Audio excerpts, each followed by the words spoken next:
அனைவருக்கும் வணக்கம். இப்பொழுது எண்களும் எழுத்துக்களும் என்ற தலைப்பில் பார்த்துட்டு வரோம். அந்த வகையில் இந்த பஞ்சபூதங்கள் எப்படி சூக்கும நிலையில் இருக்குது அப்படிங்கிறத பார்க்க போகிறோம். பஞ்சாட்சரமாகிய நமசிவாய இடநாடி பிங்கள நாடியாக பாதத்தில் தொடங்கி தோள்களில் சிகரமாகிய வாயில் வகரமாகிய சிரசில் யகரமாகி உள்ளது. சிவாய என்பது தோள்களுக்கு மேலே உள்ள ஒளியாகும். இது பா என்ற எழுத்து போல் தோள்களின் மேல் முகமாக கொண்டு விளங்கும் ஒளி மண்டலமாகும். ஒளி மண்டலத்தில் உள்ள சிவாய நமவன தேகத்தை தாழ்த்தி எழுந்து நிற்பதால் இதற்கு ஓதும் முறை சிவாய நம ஆயிற்று. சிவாய என்பதும் பிரணவத்தில் உள்ள விந்து நாதங்களும் ஒன்றேதான். பிரணவத்தை கொண்டே பஞ்சாட்சரமாகிய சிவாய நமவை கொண்ட ஒளியை அறிந்திடல் வேண்டும். அதாவது திருமந்தத்தை சொல்றாரு.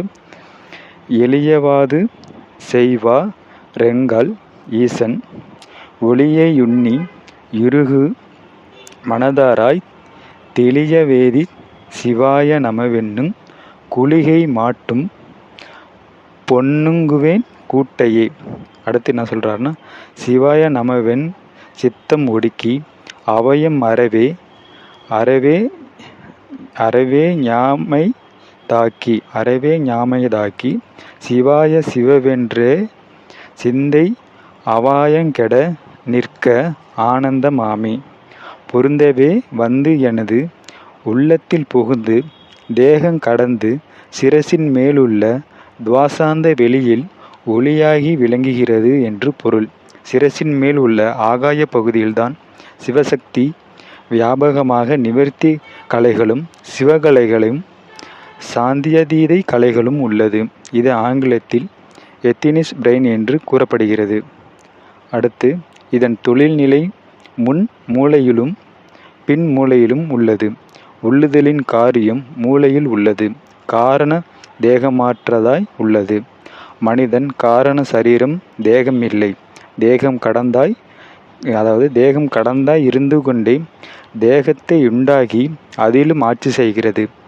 தேகம் கடந்த நிலையில் அறிவு மதிந்து விடுவதால் சில ஞானிகள் அறிவின் செயல் இன்றியும் பித்தர் பாலர் பைசாசர் தன்னிமையில் விளங்குகின்றனர். எட்டுமிருண்டும் முருவான லிங்கத்தே நட்டம் புதல்வா நவிலங்கேல் சிட்டன் சிவாய நமவென்று திருவைந்தெழுத்தாஞ்சலே யாவமர நின்றாடுவான். அதாவது 8 என்பது ஆ என்பது 8, ஊ என்பது 2. உருவான குரில் இறைவன் நடித்தருள்வான் என்றும், அடுத்து அவன் மந்திரம் சிவாய நமவென்றும் பஞ்சாட்சரங்கள் நிற்கும் நிலையையும் விளக்கி சென்றார். அனுபவமற்ற கிரியை வழக்கி குருமார்கள் பஞ்சாட்சரத்தை காதில் ஓதி சீடர்களுக்கு அனுப்பிவிடுகிறார்கள். சீடர்களும் அதை ஓதியே அவர்கள் வாழ்நாளை கழித்து கொண்டு இருக்கிறார்கள்.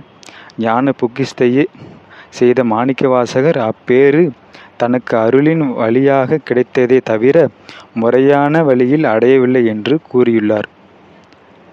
கட்டொருத்தானே ஆண்டுகன்றாரிரு இட்ட அன்போருடு யாவரும் காணவே பட்டடி மண்டபம் ஏற்றினை எட்டினோடு 2 மறியேன.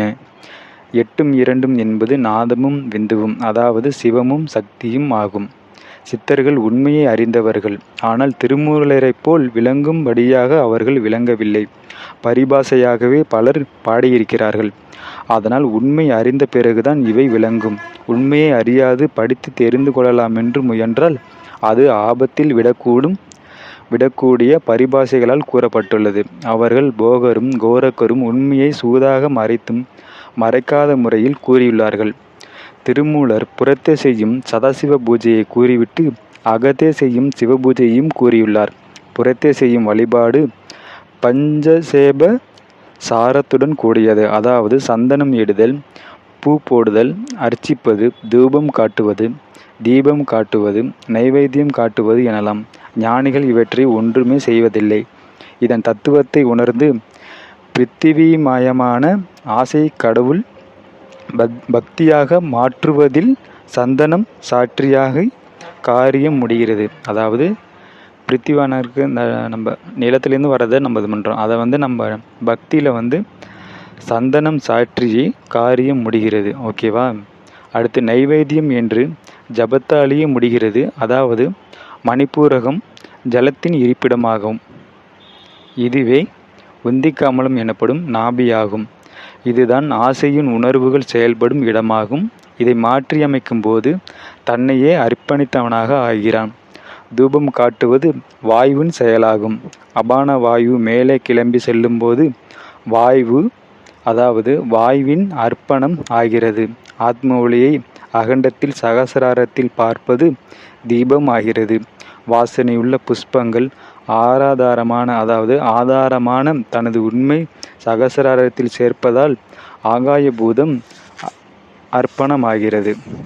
ஆகவே பஞ்சபூதங்களில் சூக்கும நிலை பஞ்ச தன் மாத்திரைகள் ஆகும். ஒளி அதாவது சவுண்டு, ஒளி அதாவது லைட்டு, வாசனை, உணர்ச்சி ஆகியவை சப்தத்தில் ஒடுங்கும்போது மற்றவை நான்கும் அதில் கலந்து விடுகிறது. சப்தம்தான் நாதம் என்பதாகும். நாதம் நாகாந்தத்தில் ஒடுங்கும்போது தேக தர்மத்தின் ஆற்றல் அடங்கி சமாதி நிலை அடையும். அப்போது சித்தன் தன்னையே அர்ப்பணித்து விடுகிறான். அதாவது என்ன சொல்கிறாங்கன்னா, பிருத்திவியாக நம்ம வந்து கடவுள் பக்தியாக மாற்றுவதில் இருக்குது. நைவேத்தியத்தில் வந்து மணிப்பூரக ஜலத்தின் இருப்பிடமாகும். இது உந்தி கமலம் எனப்படும். இது ஜபத்தாலேயே முடியும்.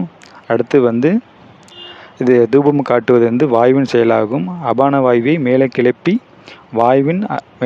சொல்லும்போது அது வாயுவின் அர்ப்பணமாகிறது.